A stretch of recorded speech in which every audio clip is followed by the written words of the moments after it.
Hi, this is Bill, and this is my weekly inspiration video. I watched a YouTube today, and it was the last words of Steve Jobs. And it's a letter that he wrote when he was on his deathbed, actually, in the hospital.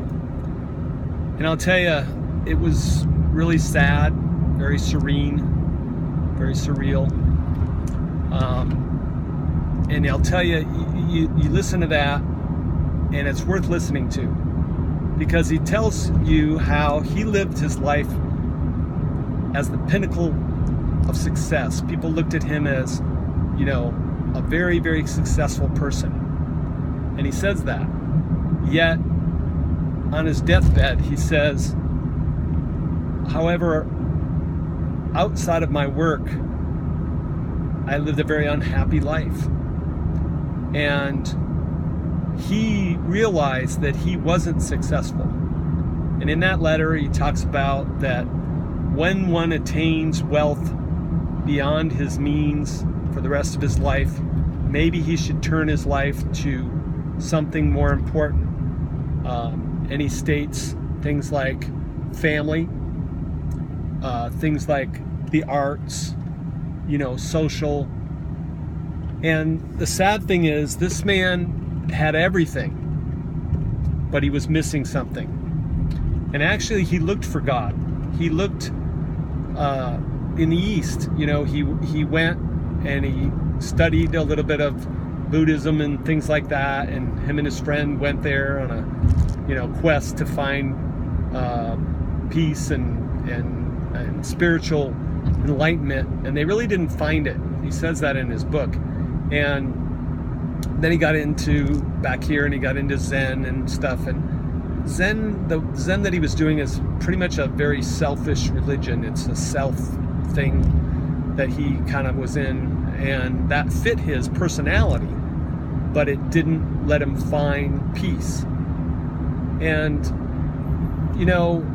people are born to search for something more than material wealth in this life.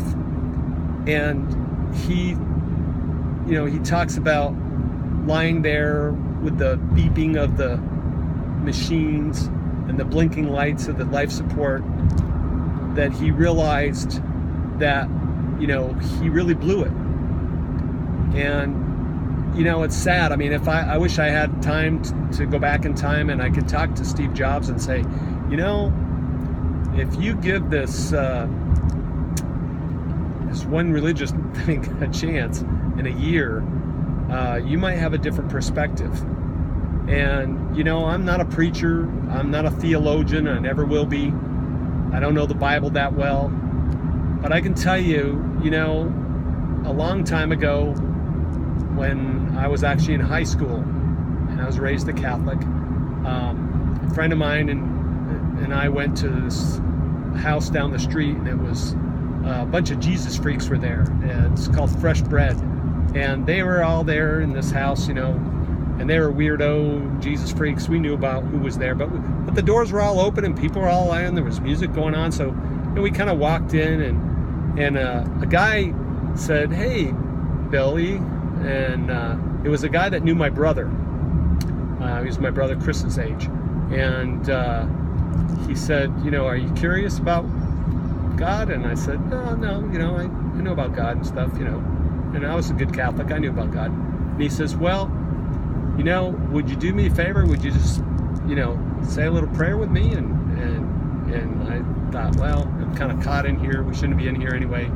But I said, okay. And he said, you just say, Jesus, if you're real, come into my life, and if you can take away my sins, do it for me and change me and show me that you're real. And he said, just close your eyes, do that little prayer, kind of like the doubter's prayer or whatever. And I did that, because I thought, well, I'll do that, whatever. And he goes, do you feel any different? And I didn't want to say anything, and I was like, no, yeah, of course, yeah. And I was thinking no, but actually in my heart I was thinking, maybe a little bit, whatever. And I didn't live my life to this point, as like the perfect Christian or anything like that. And I wouldn't say I'm an overly religious person, but I have faith. But maybe it did change me. And I believe that if Steve Jobs had given that chance, that he could have found what he was looking for. He could have found a purpose that was greater than just money and success. And when he died, he wouldn't have been sad and alone.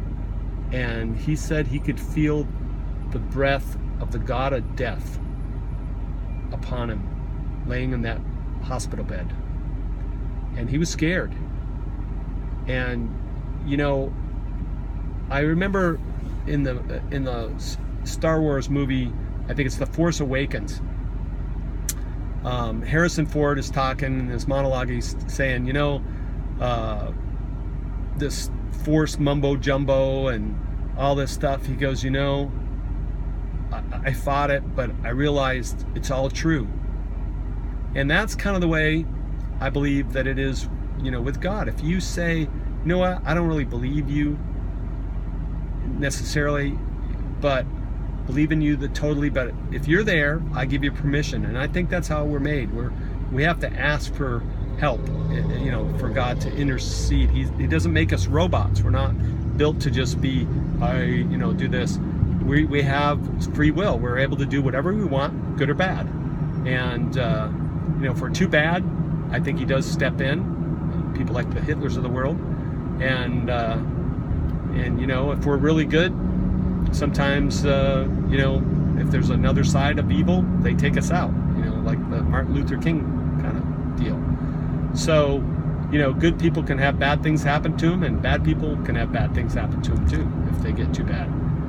So, if you are not sure where you would go if you die, I believe if you just say, you know what, God, if you're there and there's really something to this, that you can take my death away from me, that you've really cheated death, and that you can forgive me for my sin, then I think it's worth doing.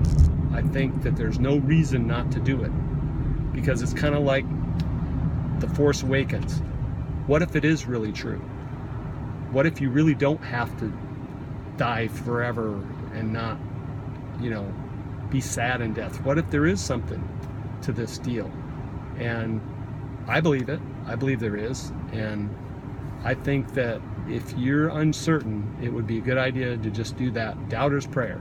You don't have to be overly religious. Just say, you know what, God, if you're really there and you really cheated death by sending Jesus and dying for me, and this sacrifice thing is true, and I can be forgiven, then I accept it. I'll take the forgiveness. Show me for 1 year. And I believe if you can say that, and you just for 1 year kind of try it out, and at the end of that year, if your life isn't different, you know what, you should do a YouTube and say how it was all not true, nothing ever happened different, I didn't feel any different, I think I'm still going to die and become nothing, because there's no YouTube like that. I mean, you don't hear of anybody doing that, but there's so many stories of the other way. So many people that didn't believe in God, but they went, you know what, if you're there, go ahead, show up. And it seems like he shows up. And I feel like it's worth telling you that, because I felt really sad for Steve Jobs when I heard that letter being read. I really felt bad for him, because of all the things he had, he just didn't have a friend that said, you know what, I'm not afraid of dying, and this is why. And you don't have to be afraid of dying. And maybe he could have had peace and died with that peace. Thanks.